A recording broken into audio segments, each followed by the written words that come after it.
Hello, my name is Brandy Hofer, your host and founder of Color Me Happy, a community podcast and book, all of which I started in my in-home studio whilst in the throes of motherhood. I am an artist, author, educator, and mother to 3 beautiful boys. We live and create together in our in-home studio that is tucked away in the quiet Canadian prairies. Our podcast and community was built to empower and inspire. We chat about everything from motherhood, the art world, business, and health in the most honest and authentic way. It's totally unedited and unfiltered. If you love what we do here, become a part of our free community, Color Me Happy. We have grown the community to support our members with features and interviews. Our link is in the notes. Thank you for being here. I sure do appreciate your time. Welcome to Color Me Happy. My name is Brandy Hofer, your host. Thank you so much for being here. I'm so excited about this episode. Number one, because it's really informative when it comes to social media. And I love Dina. She was so honest and she has so many tips that she so graciously gives away, and because she genuinely wants to help other creatives thrive without having to pay into social media. I actually took her course and it was very excellent. I took the live workshop, and then with the workshop you get the live course for Instagram for artists. I forget if that's what it's called, but you can check out Dina's course and her very popular Instagram. She also runs Instagram accounts for tons of other people, and she's very into the research, which means she actually knows what she's talking about. She also has an in with someone who worked at Instagram, which is very cool. I'm not sure if I learned that in this podcast or if I learned it in her course, but she debunks Meta, so Facebook and Instagram, and basically AI all runs very similarly for those for TikTok and Instagram and Facebook anyway, so it can be a very generalized theory. And her number one tip, and I'll let you listen to this episode to get more, but the tip that we start with is don't pay for ads, because she doesn't have actual proof, but she's very certain with all her research and theories and experience with her success on social media is that they actually will just expect you to pay more, and it will limit your organic reach. That's a huge thing, right? So never press that boost ad button, especially because, and we talk about this in the episode, typically as creatives, we don't have the funds. We are not huge businesses. I hope that you are, and you're listening and you're like, I can pay for ads and I'm as big as, whoever. Like I just spoke to Jenna Kutcher on her podcast. She pays for ads because they have it in their huge budget. They have a lot of online courses, and that reaches a lot of people and gets new clients into their business. But they do it. She has people that work with her. She has a team, and they've got a way that they do it, right? A lot of us are doing this ourselves. So we're here to support you and figure all this out. I have my link for my free social media tips. So from my decades of experience and what I've learned in a lot of different courses, and just as being very into social media and loving it myself, I've put together a free tips bundle for you. And also our Diversify Your Income class, which I teamed up with Shannon Amy Art, and we take people, creatives, through diversifying their income to set up a sustainable practice to thrive in that way. Because we both, Shannon and I, since we started toward that goal of reaching over 6 figures, we both hit it at the same time, and we want to share how with you. So thank you so much for being here. We really appreciate your time, and we hope you can find a lot of useful information. We know you will, actually, in this episode, and we will chat soon with you, my friend. Be sure to join our Color Me Happy community, which is free, and share your insights on this episode, or share what you're working on, or get support in any way. I am always happy to chat at Brandy Hofer Studios on Instagram, and bye. But thank you, Dina, for coming on. And not only that, but being kind enough to answer a random Instagram question and just like humoring me, because so how I found Dina was actually just you're posting about your class. So you're like what is it actually called? Your like guide to social media or something? It's called Instagram for Artists. Okay, perfect. But Randy, thank you so much for inviting me, by the way. Yeah, that is how we met. We met over like a little Instagram comment. Yeah. But then it was like, it just so happens that you were on the Queens, and I, of course, because of life, I couldn't come on while you were live on there. And I was like, oh my gosh, this is so perfect. And I loved, you talked all about what you do in your class. And I'm curious because like what hooked me, and there's always a hook when it comes to those sorts of things, is that I was paying for ads and you were like, don't pay for ads. And I was like, what? What? And I'm going to be 1000% honest, of course. And I paid this year for ads, and it's not like I make a ton of money. I paid $10,000 in ads for that. Like I did better than I have like in past years, but it was just like, oh, it's just like a kick in the gut. I can, if you want, I can tell people why they shouldn't pay for ads. That'd be perfect. They're probably like, why? Why not? Tell us. Okay, and as backstory, or not backstory, but I guess this refers to like Instagram or Meta ads. All right, a few reasons not to do it. Right, one is that one is that as artists we don't actually have a crazy amount of money. Like even if we're doing reasonably well, right? So like when, I don't know, when like a big brand, when Ralph Lauren or I don't know, when McDonald's sponsors an ad and they pay $50,000 or $100,000 for, you know, like for like a sponsored, boosted, whatever they call it, like the 15 different words for basically paying Meta money. Like $50,000, a ton of people will see that ad, right? The kind of money that we have, which is like, I don't know, $50 or 100 or maybe 200 on a good, you know, like kind of on a good day. It won't, one post that goes viral organically will get you something like, you know, just hundreds of times more, you know, more eyeballs than anything sponsored. So generally artists don't have the kind of money to, you know, for the return, right? Like for the, and I think all of this stuff keeps getting more expensive because, you know, as more people do it and there's more competition and, you know, like Instagram or Meta encourages you to do it. So A, we don't have the money to make it worthwhile. And B, kind of more importantly, no one who works at Meta will ever confirm this. But it works with everything I know about them as a company and just every data point I have from running way too many Instagram accounts for like art schools or galleries or whatnot. Once they see that you're a business, right? And the way they know you're a business is not because you have a business account, it's because you just gave them some money, right? So they're like, okay, well, they're not doing it just for fun to, you know, like they need the reach. The second they see the second they know that, they will actually drop your organic reach to give you incentive to keep paying for ads. Of course. So, and I'm not convinced, like they say the ads are targeted, but I'm actually not convinced how well targeted they are. Like I think if anything, you know, using influencer marketing efficiently would probably work better than paying for ads anyway. And you don't want to do anything that drops your organic reach because, well, you know, and so you don't want to give Meta money. For something, you know, for something with dubious targeting and for and for something that will actually kind of destroy the organic growth of your account. Thank you. Yeah, that clears so many things up.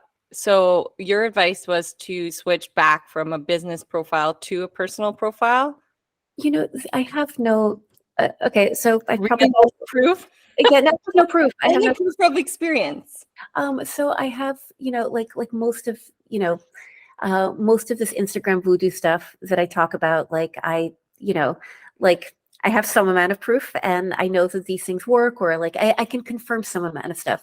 With this, I have no idea because no one at Meta will ever tell you that they drop your, you know, Like, because that would be the worst thing for them as a company. It makes them look so evil, right? Yeah.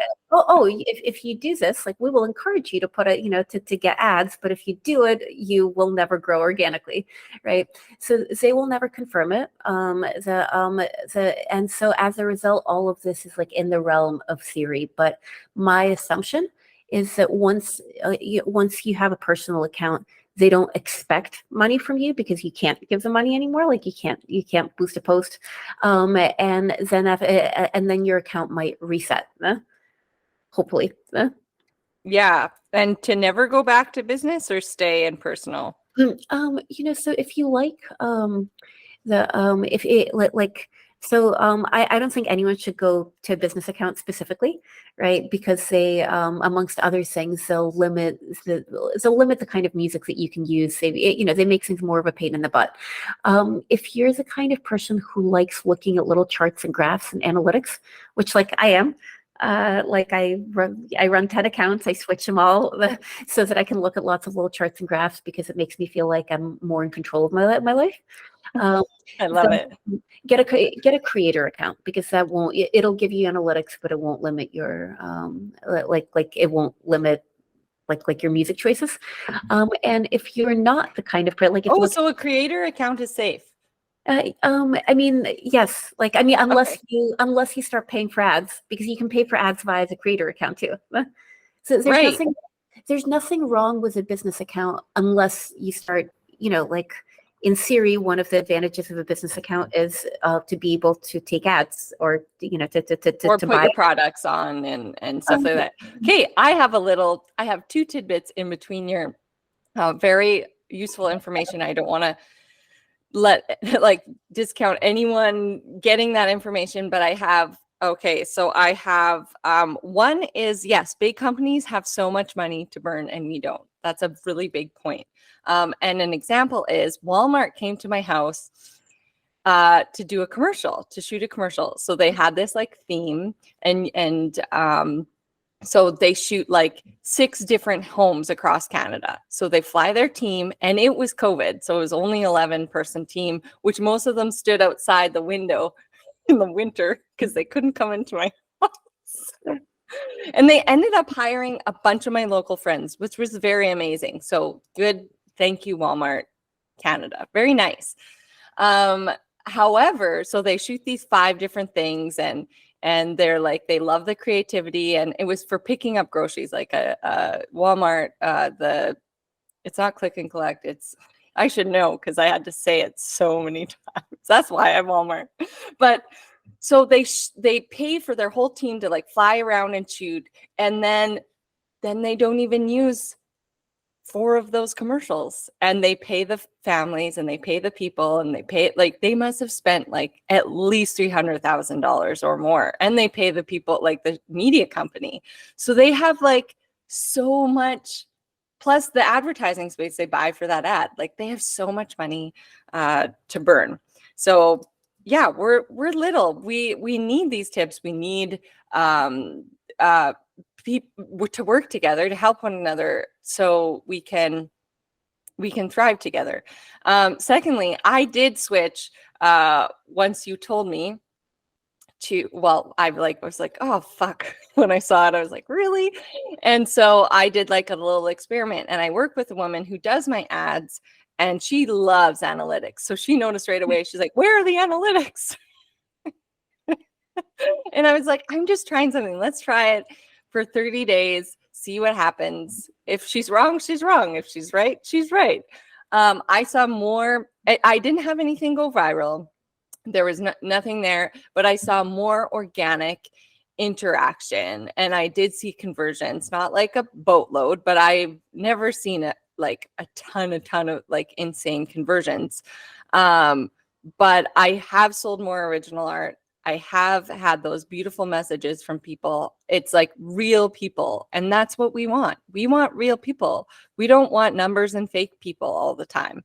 We want people who are actually engaged in your content. Right? I'm so glad that I hope the voodoo works.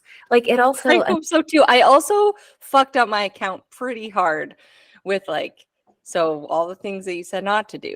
I had ads, there was one point, and I don't know how it happened, but I had a lot of fake followers at one point too. And sometimes I still see like the number, I'm like, where are these coming from? And it's not real people.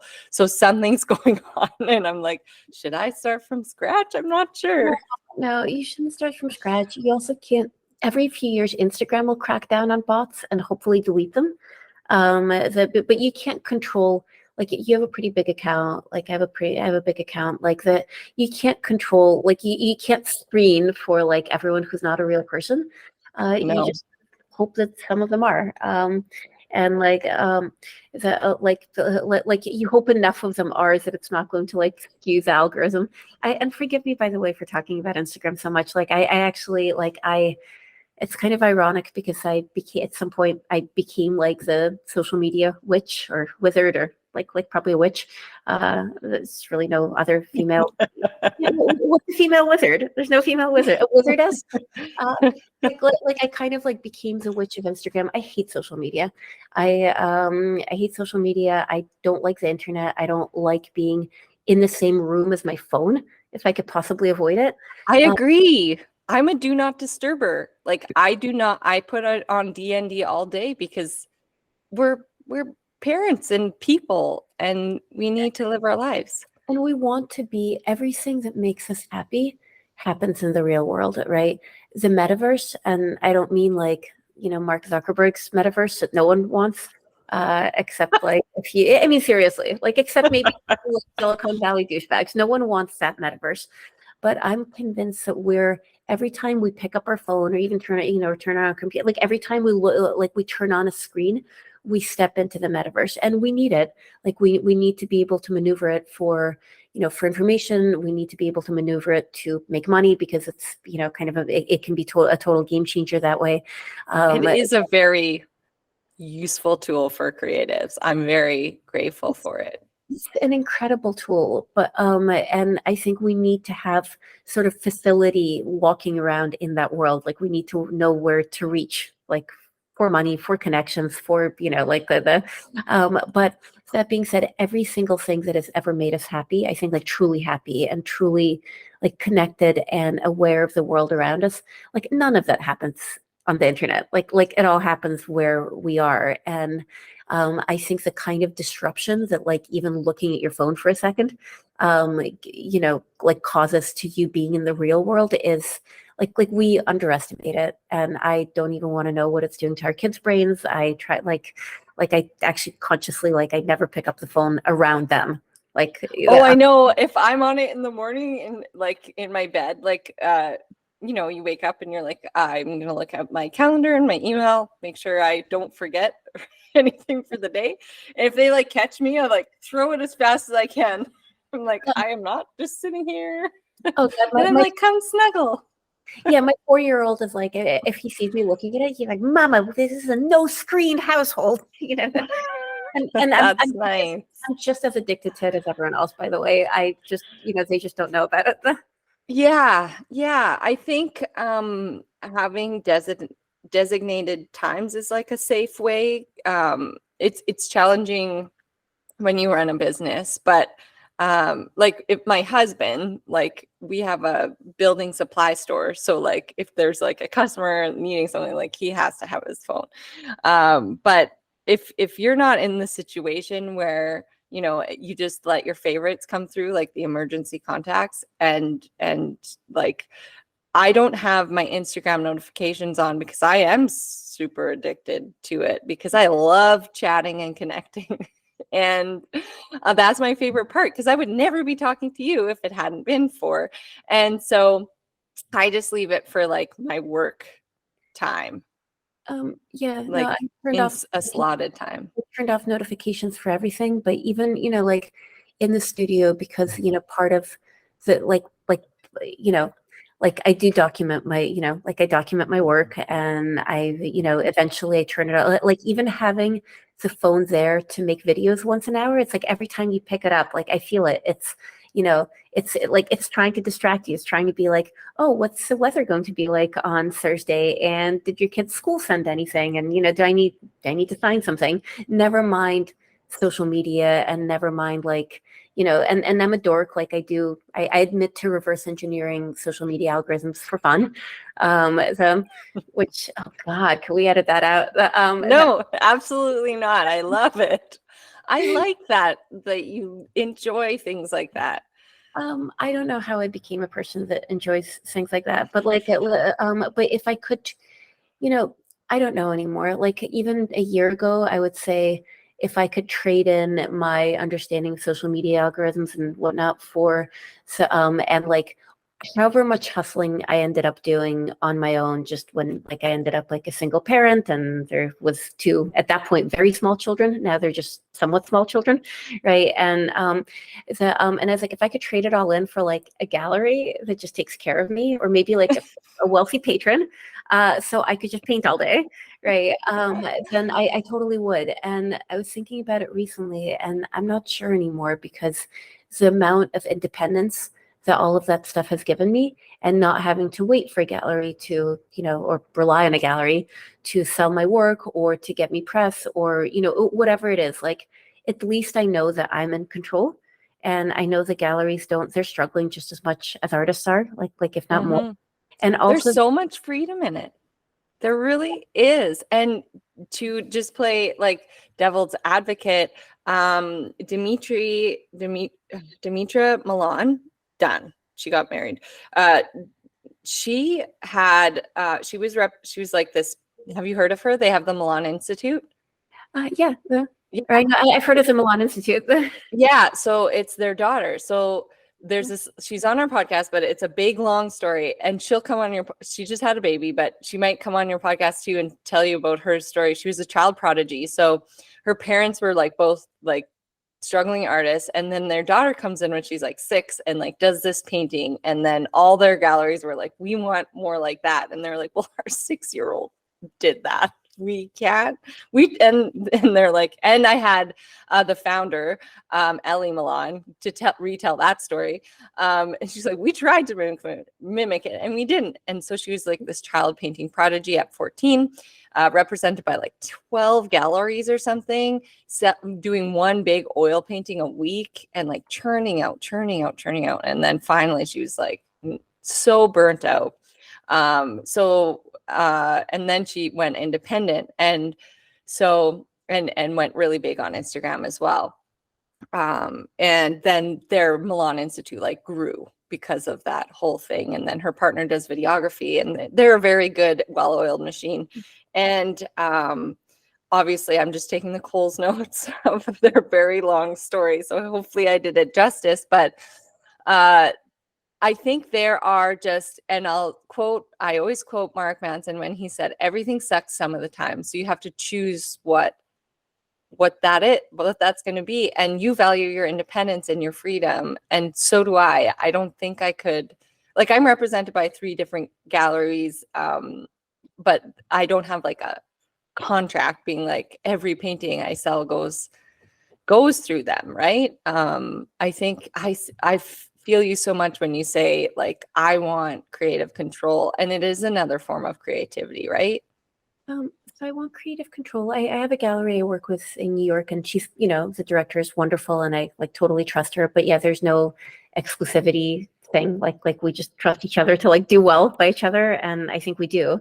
But it's also like, I think I am no longer as capable of single-mindedly concentrating on a thing as I was at like No. as I was at 20. And I know I have this book I'm writing, and a podcast that I co-host, and a mini museum that I'm trying to build in New York. And it's like, and they're not like, I've kind of realized that I wouldn't trade all of that in. Like I don't know how these projects came to be, but I'm like, all right, I have to finish the book, build the build the mini museum. Like I chose this life, and I love all this stuff, and I'm also enormously overwhelmed by it. But I don't think it would all be possible if I was working for someone. Like I think, I take on this stuff because I'm more or less in control of my own time. Mm-hmm. Mm-hmm. And I think the model has just evolved, and the want can be something different. And it's not easy. It's definitely, like you said, it's not easy, right? But when you're passionate about something, the work doesn't seem so much like work.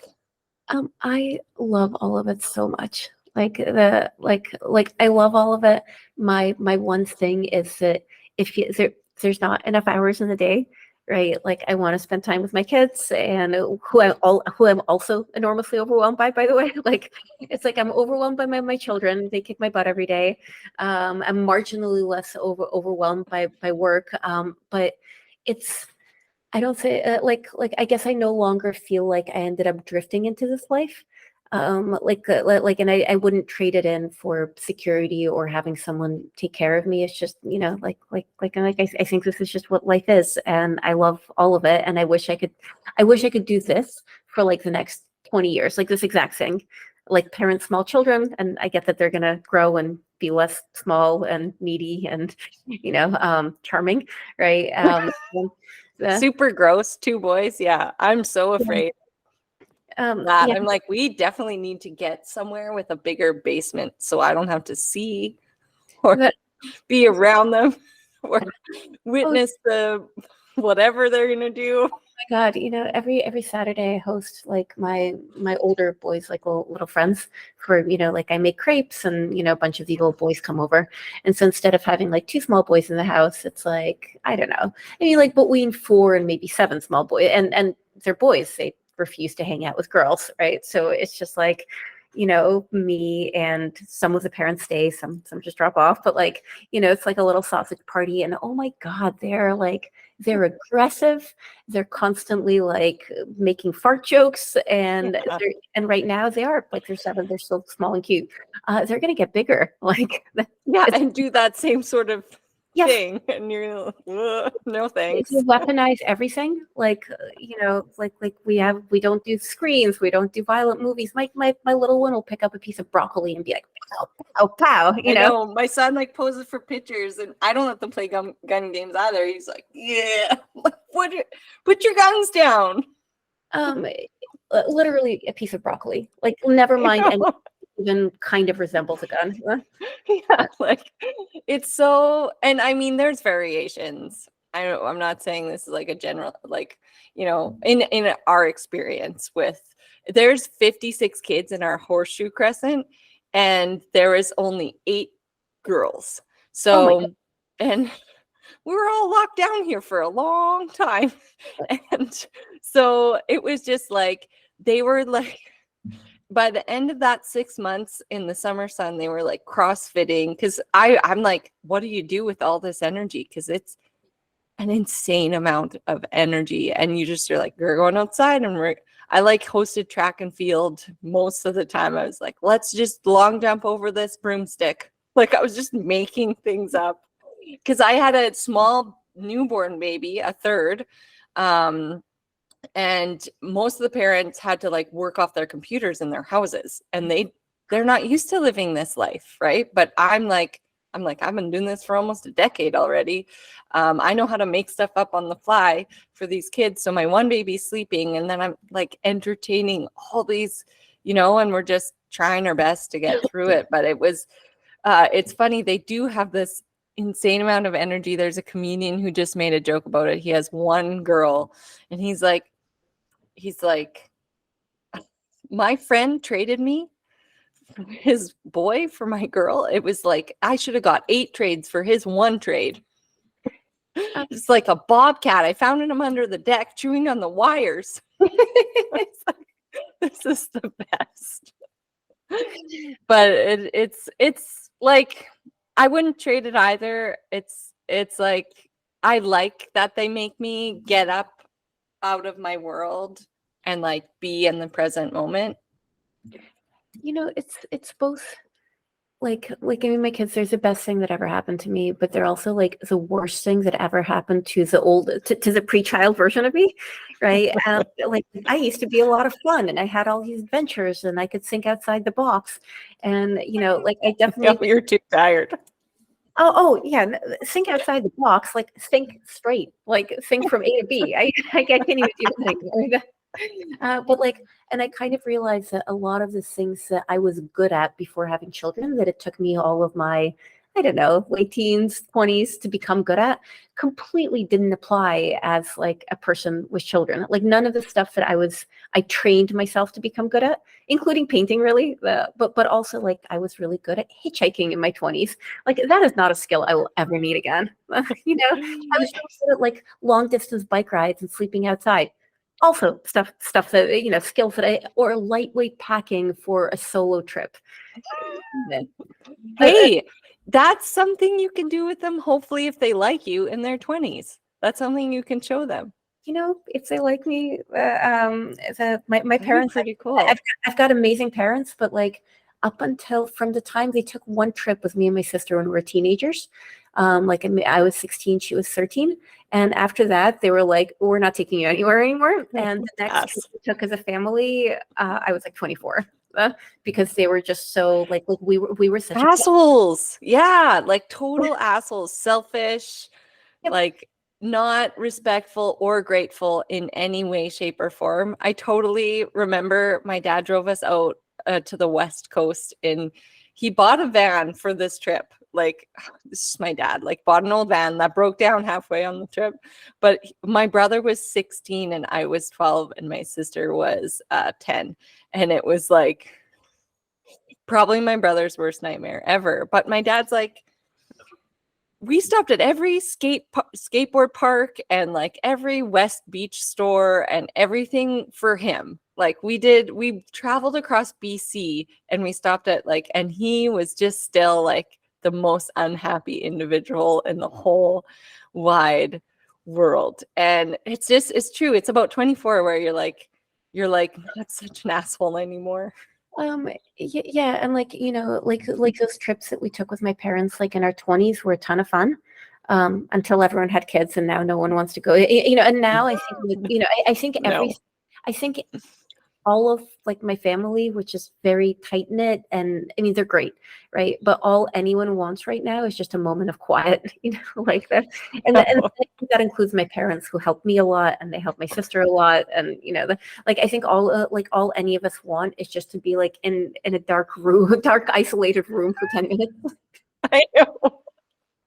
Last night I came in here and I was supposed to have that podcast, and they ended up whatever, but and I was like really grateful because I don't do evening podcasts, but I was like made room for this. And then my son came down and I was like, can I just have 10 fucking minutes alone? I was like, aren't you supposed to be in bed? And sometimes you just kind of, you lose it. You lose it because you're constantly bombarded by all of it. And I am grateful, but like to be with humans from 6:30 a.m. to like 8, 9 at night, it's like so much for one person. And it's completely relentless. And it's probably actually a little bit less relentless for me because I am a single parent. So every once in a while their dad shows up and just takes them for like a week. Bonus to divorce. No, I wouldn't recommend getting divorced for this. And also, like the last time this happened was like months ago because he's living his dream, pursuing like the dream career somewhere in Stockholm right now. But great. Probably, yeah, I know.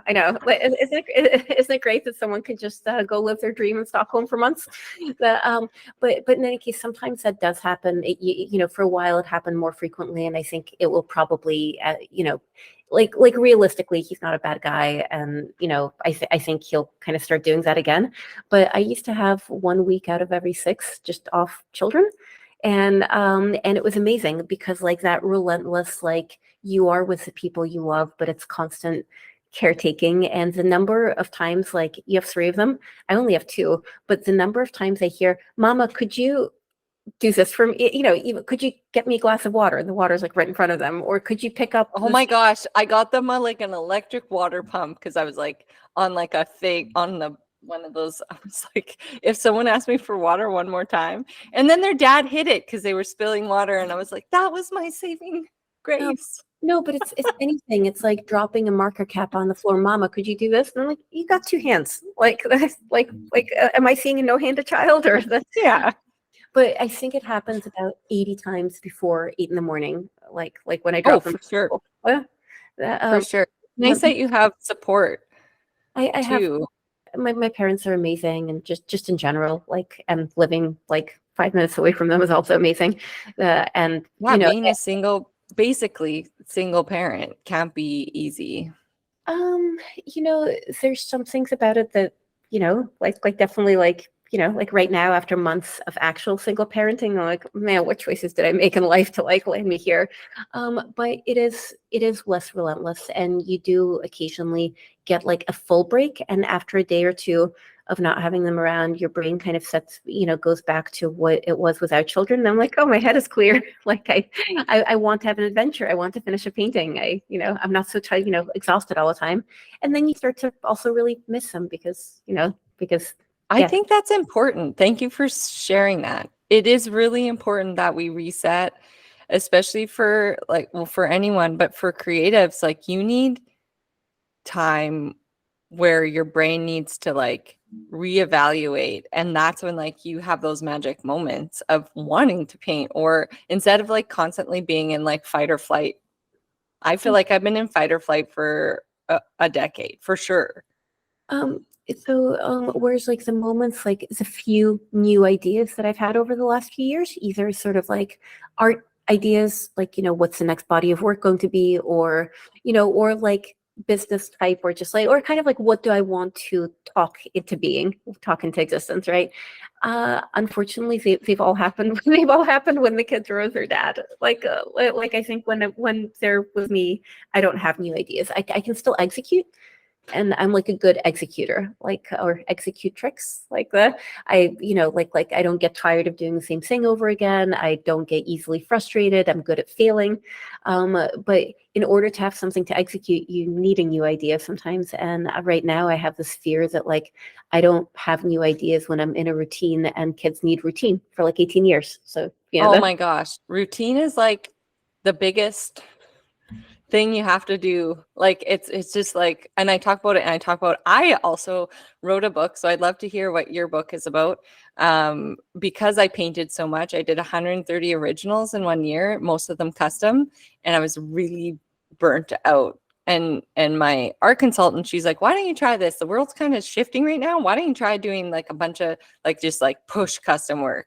And then I did it for a year, and I was like, I don't like that. And I didn't want to paint anymore. So I ruined like that creative gift. And so then I wrote a book because I still have that insane energy.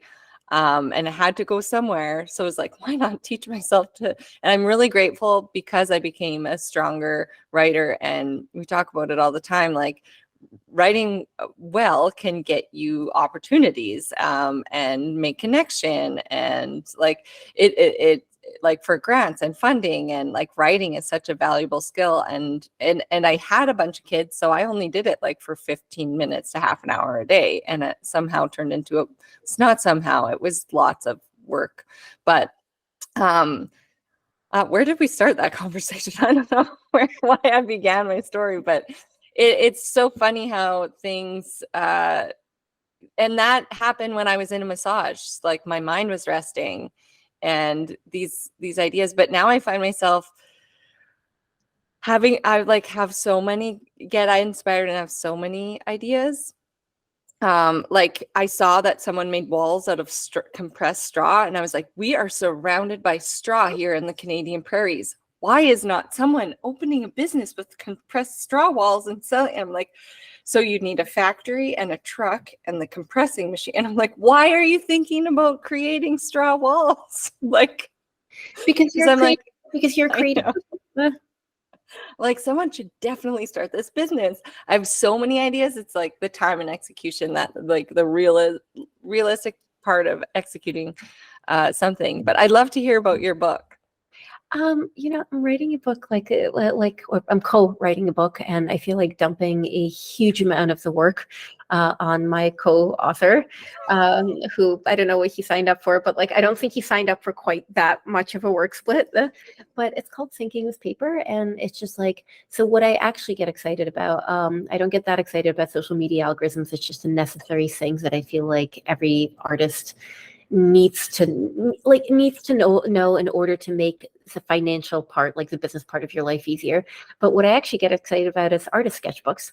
And, before I left New York, I probably knew everyone, like everyone in New York was like a serious sketchbook practice, or not everyone, but like, the people in my world, and we'd have these like sketchbook gatherings and pass them around. And I curated a sketchbook show with like the people that I knew at the time. And there was maybe 14 of them. So at some point, I think it was right before COVID, I was talking to a friend who was also like really kind of passionate about just the habit of doing stuff on paper in the morning. And I was like, why don't we write a book? It can be the artist sketchbook book. I can, I know 14 people. And then I started running an Instagram account for it. And I started doing a little bit of research. And then I ended up with COVID for like 4 months last year while this is all happening. And so I think I probably spent way too much time online, not nearly enough time in the real world. But the one upshot of it was that I went down these rabbit holes of, artist sketchbooks. And I started with the 14 people I knew. And then people started like submitting work, and I found hundreds. And there's so many amazing people doing this. I feel like there's like a renaissance of sketchbook art. And maybe they were always doing it, but social media gives us a chance to actually share it and see each other's. And then I started teaching this class about artist sketchbooks because, it feels like so many people want the habit and don't know how to start. Actually, most people know how to start. Most people like people don't know how to keep it going. So much. So then the other rabbit hole I went into is like, okay, well, I've had this practice for since 22 years. Like, why did that stick? Right. So trying to figure out like how to form it, how to form a habit, what leads to what can we start now that leads to people still doing this in 3 years, 5 years, 20 years, etc. So, so the book kind of came out of all that. And the whole time I started teaching this class, Instagram account started it totally exploded because, well, probably because I'm good at reverse engineering social media algorithms and because people love artist sketchbooks. So I knew how to present them in a ways that they would, I knew how to do it in a ways that it would work within the context of the platform. So the next thing we knew, we have some writing, most of which my co-author did, and this Instagram account of over 100,000 people following it, which I built. And then I was like, I gotta start writing because it's not really my job here isn't just to make a viral Instagram account. So then I started writing, and I was never sure about my writing skills. I didn't know if I could say things clearly or coherently. And after a day or two of struggling with it, all of a sudden it's like I found my words. And I was like, oh, I've been thinking about this and teaching it and explaining it to other people. I've been thinking about this for 22 years. I've had this practice for 22 years. And then I've been teaching it for the last 8 months. So I have to get myself together a few times a month to explain things in a coherent way. I was like, I don't need to dump all this work on this poor guy who's incredibly smart, but probably didn't sign up for that much work. I can write. And so ever since, I've been doing some of the writing too, and editing and re-editing. And now we have, we're talking to publishers because we're kind of getting to the point where we have something to present. Mm-hmm. Did you think Okay. about self-publishing? Oh, did I freeze? You did, but now you're just blurry, but not frozen. Okay. We thought about self-publishing. It would probably make more money. But overall, I think so self-publishing. Well, I'm thinking if you figured out the viral algorithm, how, it's just right there. You have all these accounts, you have a podcast and a platform. The only hard part would be editing and layout and stuff. And that's not those are also things you hire out. Am I frozen? Or you can hear me? No, I can hear you. My co-author, he's also published books before, and he's a designer, so he actually knows how to do a lot of this stuff. I don't know. I think I've always kind of wanted to, I love books. I just want Penguin to stamp their stamp on your book. I kind of do. I don't know why. But I kind of want Penguin or Puffin or some bird. I want some bird people. Okay, I have Amber Vittoria. She's coming on the podcast, and she just here we go. She also just partnered with H&M. I love that. But I believe, yeah, she also, and it's just like a poetry and paintings book. I don't know if you can see that. But and she was really excited because like, yeah, she like if you self-published, she just saw her book on like the Times Square thing and part of Women's Day and it's called These Are My Big Girl Pants, but like you're not going to get that if you self-publish. Yeah, but you'll get, Really. like But you'll probably get a whole bunch more money. I'm not expecting this book to be like, so none of my side projects ever make any money, honestly. Like this mini museums that I'm I'm building. hoping one of mine does. So some of, like sort of, like I teach the class and that's amazing and, financially supports me, but it's also like I get to teach something I love. And I found it so far to be like, it's like I run one live session like about every 2 months or so, and meet with these people multiple times and get to know them a little bit. I feel like it's a self-selective group, like the people that take it, and the kind of people that are willing to listen to me talk about sketchbook techniques at like 8 p.m. on a Monday evening are the kind of people that I also really like and get along with. So I think partially it's like meeting other adults and artists or not artists who take this class and just want to have it. And like getting to talk to people who I like and getting to, well, at least try to convey like a skill, which I absolutely adore. And the fact that I get to like make money teaching what I love is amazing. But yeah, I don't think any of my, I don't think this book will make money. I think you're just because I know other creative authors and my neighbor who wrote a book and figured out self-publishing. I think you're wrong. I think your book very much might make you consistent money that you don't really need to. Although, like Jeff Spintel, the other author who I know, he's a best-selling like Forbes author. He did a lot of like geeking out into like how Amazon ads work, right? And that takes time and energy. But I feel like that could be one of your skills that you could teach yourself very easily. And I won't get into that because that's a whole nother conversation. But I think you definitely, and like Alicia from like with their books that they've published, they do well too on their books. So I think you definitely, I think it's it's a good possibility. I hope you're right and I'm wrong. I think I am, and hopefully in like a year or two, you're like, you were right. Okay, I'll write you, Yeah. Brandy. Like I can totally like pay for my kids' daycare with this book, or Yeah. or at least like my caffeine habit, which So great. Oh, I hope that for you. And I think it's possible. And that's the thing. Like we don't know what things, but you're doing something that you're doing out of like the solid place in your heart.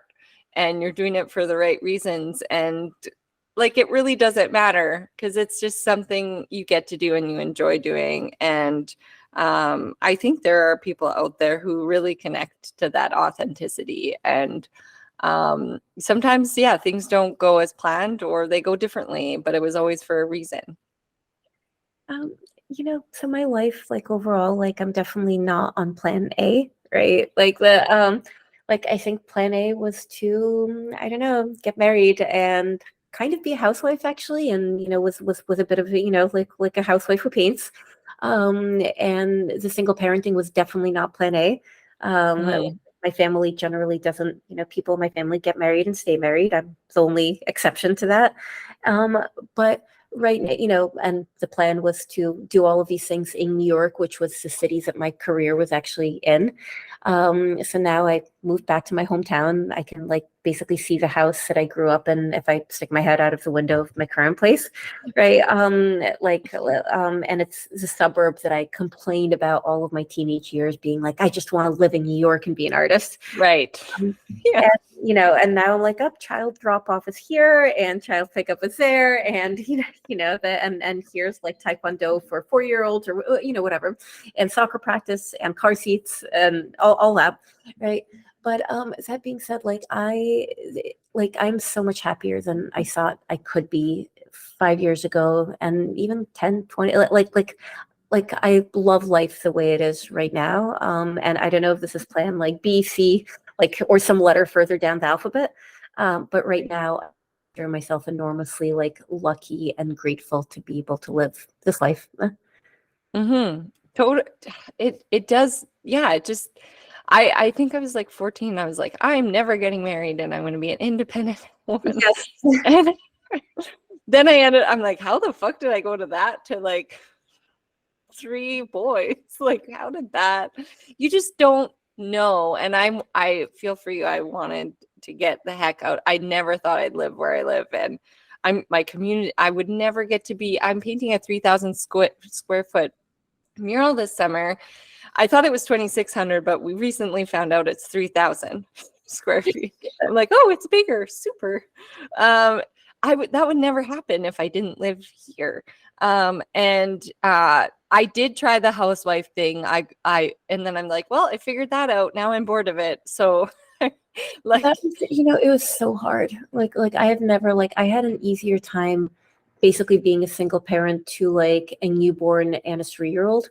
And working, like I went back to work like 2 weeks after that kid was born, like I stick him in like one of those carriers and take him to job interviews, right? But I had an easier time doing that than I did just being kind of like a house, like a fully financially supported housewife, staying home with one toddler all day long. That was so incredibly difficult. yeah. And actually, as a result, I'm not sure I enjoyed like my child, like my friend. I hate to say this, but like, I think I was so stressed out and underslept and whatever it was, and maybe bored too. Like that I don't think I enjoyed my first child's like kind of like these like really precious kind of toddler moments. Whereas by the time the second one was like the times that I had with him, I was like, oh my God, he's magical. And I spent time with the other one too, obviously. But like just the full on parenting, like to everyone who's doing it, you're a superhero. You're amazing. It's so incredibly difficult. Mm-hmm. It is, and it's lonely. And I always forget that you guys don't have fucking maternity leave, which is an absolute joke. Like you have like a very short maternity leave. Like ours is a year. And it still is hard to like, it's just, oh, it's so frustrating. I mean, I don't have real time, right? So I don't have, so much no, but yeah, I have at the time I was lucky enough to be working. I was actually, which is funny, a social media person but it wasn't the same then when I was doing that for 4 years, marketing sort of person, and I learned a lot. But it was when Facebook just like started, so it was very different now.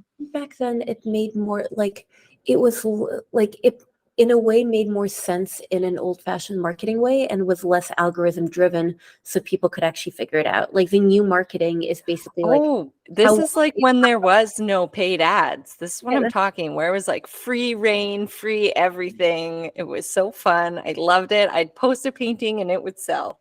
Like that's it. I'd be like, look at what I made, everyone. No like caption, no nothing, no trick, no. Like, yeah, but honestly, like now, crazy. If you sort of tweak your presentation a little bit, it's still like that. Like I don't think the ads, at least for me, like I guess I never really tried it, but I tried it on Facebook and that definitely didn't work. And I never tried it on Instagram because I was too afraid to like screw up the account. It can still be like that. Like now it's just like you fiddle with your presentation in a way that like it kind of like fits whatever platform you're using. And then you can just be like, hey, do you want to buy this? Like Also, this is for sale. You're yeah. like, it's kind of, you just see other people are doing it. Like they're like number one tips for selling art. And then, but you also show your art and then you're like, see caption. And then they stay there longer, right? Am I on the right track? Uh, Like ish. like it's basically like kind of changing the way you present your work in a way that like gets people's attention and then retains it, and whatever that is for your work. And so that's sort of what this class I teach is about. Like it's sort of like how do you know like how do you do this as an artist without sacrificing your dignity? So it's like how do you spend not all that much time on Instagram because we don't want to be on Instagram, right? Like the but like how do you make this tool into like a little studio assistant where like you give it an assignment, you understand the way it works, and then like it does the assignment and you go back to your studio. But Brandy, I'm so sorry. I've got like 2 minutes before I have I to go. know. I'm I feel like we're just getting started with the. Oh, okay. Yeah, okay. Then if we have 1 minute left, because my Okay. audience will be like, you talked about motherhood too much, Brandy, again. Which it's okay, we're human. What is your like super fast biggest trick tip for creatives on social media? Oh my God. Like the 2-second clips? The two I know second. you said that. It's just like it's how to get people's attention and keep people's attention, right? If The you can hook. do those two things, the like what make it, like because it is an attention economy. So what will make people stick around? Like what funny, valuable, beautiful, awe-inspiring thing can you do? And it's sort of like I mean, in Russian, there's this term for professional deformation, where like you sort of get, your personality gets a little bit deformed based on like the work you do. And sometimes like I look at an artist's paintings and I'm like, this is terrible. Like I know how to make this into a really into a viral Instagram reel. And I was like, oh God, what I should be thinking about is like, what an amazing painting. So I'm like, what an amazing painting, and how do I make this go viral? Whether the artist asked me to do that or not. Frequently, they didn't. Um, but Perfect. You have to go. I will message you. okay, you'll message me. We'll talk about the yeah. It's also I feel like I should have been warned about this question because so what I teach is basically a 5-hour class, and I'm really bad at. I'm really bad at being concise. Like I talk Oh, too much. that's okay. That's okay. People can go check out your account. It's your name and it's right on the screen. So that's easy. Yeah. Okay, And here's my advice. Here's actual advice. You don't have like it's like it's not too late to start this thing right now, or like like you're not too late to the game. It's just it's a different game, but you're not too late to it, right? And then the other thing is that you don't need to be on Instagram all the time in order to like have a huge following, have this work for you financially. Like you need to figure out how this works, and then document your work, and then you need about 20 minutes a day on this platform, right, in order to make a reasonably good living. So it's just about like how like, and you don't need to dance in front of the camera. Like you don't need to do anything silly, right? Like you can keep your dignity, keep your time, and just use this as a tool. So yeah, I guess that's oh my. my gosh, I can't wait to take the class. All right. I'll see. Well, Yeah. just decide like live one or recorded one. I'll write you. Okay, chat soon, friend. All right. Bye. Nice Bye. to meet you. Yeah, so nice to meet you. Yeah, and Thank you that's for your it. time. Thank you, and thank you for. Sorry if I went on. I also too many tangents. I'm sorry, Brandy, and everyone. No, we All can right. chat again soon. All right. Bye. Bye. If you're looking for some time for yourself to relax, release, and unwind, Oasis has the perfect space for you. They offer yoga and spin classes of all levels. Whether you are a beginner or advanced student, Oasis thrives on accommodating all aspects of the practice. Let their serene environment and gracious staff help you in your journey of peace, healing, and strength. Sign up online at www.oasishotyogastudio.com or by downloading the Oasis Hot Yoga Studio app. Feel like yourself. You deserve it.